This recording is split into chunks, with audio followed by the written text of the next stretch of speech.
오늘의 힘이 되는 예배 오신 여러분 환영하고 축복합니다. 오늘도 하나님께서 함께 하시고 은혜 주실 줄로 믿습니다.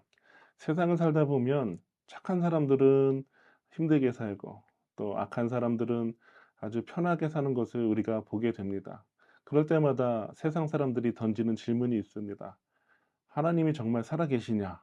하나님이 살아계시다면 어떻게 저렇게 악한 사람이 호의호식하고 잘 살고 또 착한 사람들은 이렇게 고생하고 힘들게 사냐라는 질문을 우리가 듣게 됩니다. 오늘 본문을 보면서도 우리는 그런 질문을 할 수가 있는데요. 왜냐하면 도액은 정말 악한 사람이었기 때문입니다. 어제 만호 목사님께서 오심 예배에서 말씀 전해 주신 것처럼 도액은 악한 계획을 가지고 있는 사람이었습니다. 다윗이 사울을 피해서 높 지역에 있을 때 그 대제사장과 다른 제사장들의 이 도움을 받습니다. 그곳에서 숨어 있을 수 있었는데 이 사실을 안 그 자리에 있었던 도액이 사울에게 이 사실을 밀고하는데 이 밀고하는 타이밍이 바로 알게 된 즉시 밀고하지 않습니다. 사울이 다윗을 찾다가 찾지 못하고 안절부절할 때에 스트레스가 극심할 때에 그때 알려주거든요. 그러니까 도액은 자신의 성공과 출세를 위한 악한 계획을 가지고 있었던 사람입니다. 그리고 다윗이 숨어 있었던 그 사실을 밀고 했죠. 그래서 정말 악한 간사한 혀, 포악한 자의 혀를 가진 그런 사람이었어요. 그것뿐만 아니라 사울이 그 다윗을 도와준 높 지역의 사람들을 이제 다 죽이라라고 했을 때 아무도 나서지 못했습니다. 왜냐하면 하나님께서 기름 부으신 그 제사장과 그 제사장들을 손을 댈 수가 없다고 생각을 했기 때문에 두려워했기 때문에 아무도 나서지 못했습니다. 그런데 그때 누가 나서냐면 도액이 나서요. 그래서 아히멜렉 대제사장을 포함한 85명의 제사장들을 학살했고 그 지역의 높 지역의 모든 사람들 어린아이까지 다 학살했습니다. 굉장히 악한 사람이에요. 그런데 성경을 잘 보잖아요. 사무엘상 그리고 이 역사를 잘 살펴보면 도액이 어떻게 죽었는지 도액의 최후에 대해서 나오고 있지 않아요. 하나님께서 도액의 가문을 이렇게 심판하셨다. 이렇게 도액의 가문이 이렇게 멸망했다라는 그런 기록이 없습니다.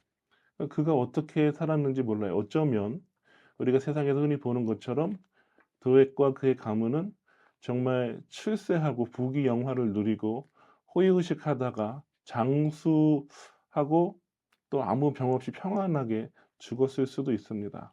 그런데 오늘 본문에서 다윗은 이렇게 말하죠.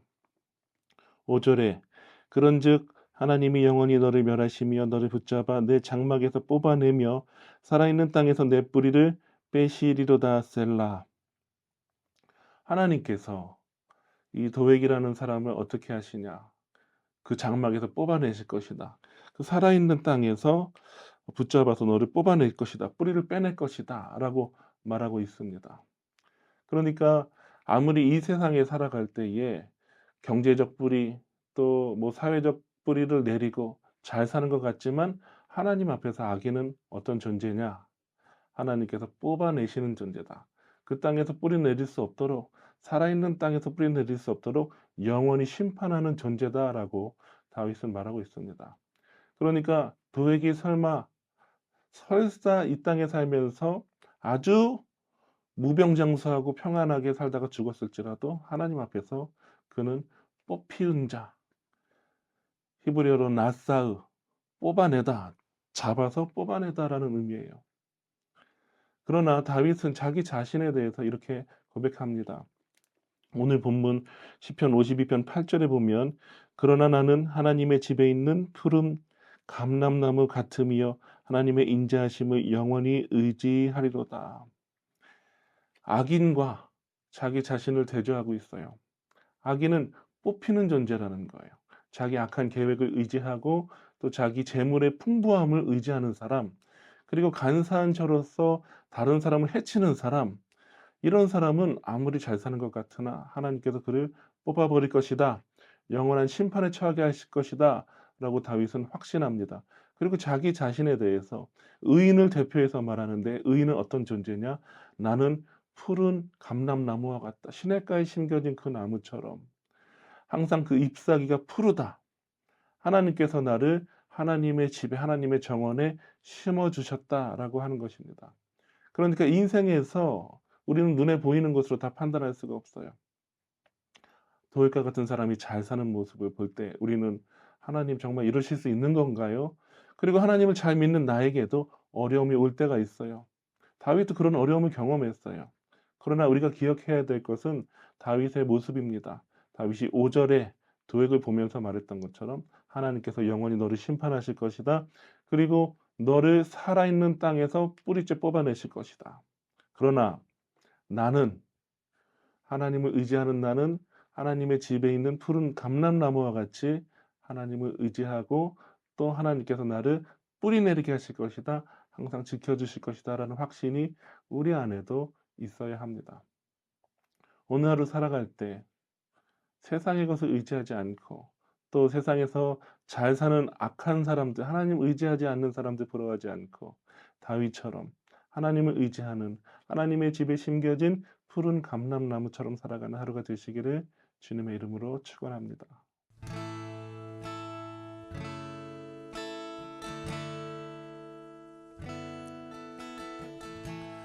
의지했던 모든 것 변해가고 억울한 마음은 커져가네. 부끄럼 없이 살고 싶은 마음 주님 아시네. 모든 일을 선으로 이겨내고 죄의 유혹을 따르지 않네. 나를 구원하신 영원한 그 사랑 그 친구네. 날 붙드시네. 주어진 내 삶이 작게만 보여도 선하신 주 나를 이끄신 분의 중심을 보시는 주님만 따르네. 날 택하신 주만 의지해. 보이는 상황에 무너질지라도 예수 능력이 나를 붙드네. 보이지 않아도 주님만 따르네. 내 평생 주님을 노래하리라.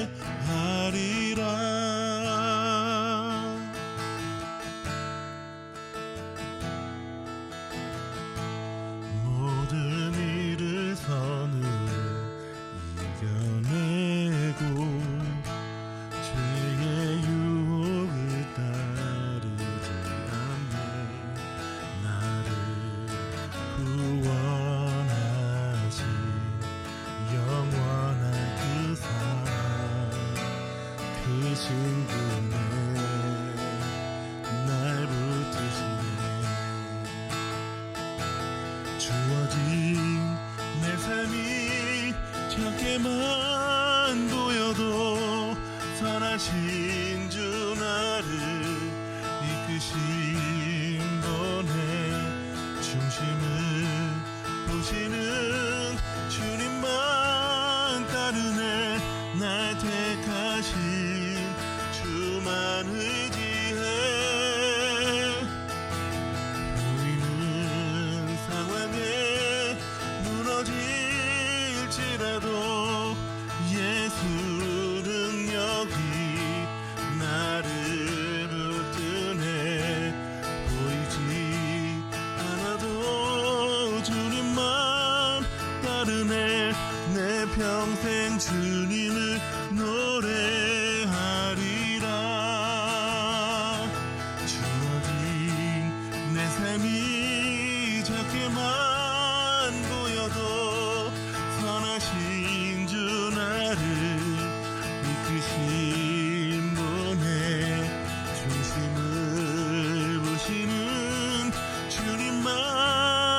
따르네 날 택하신 주만 의지해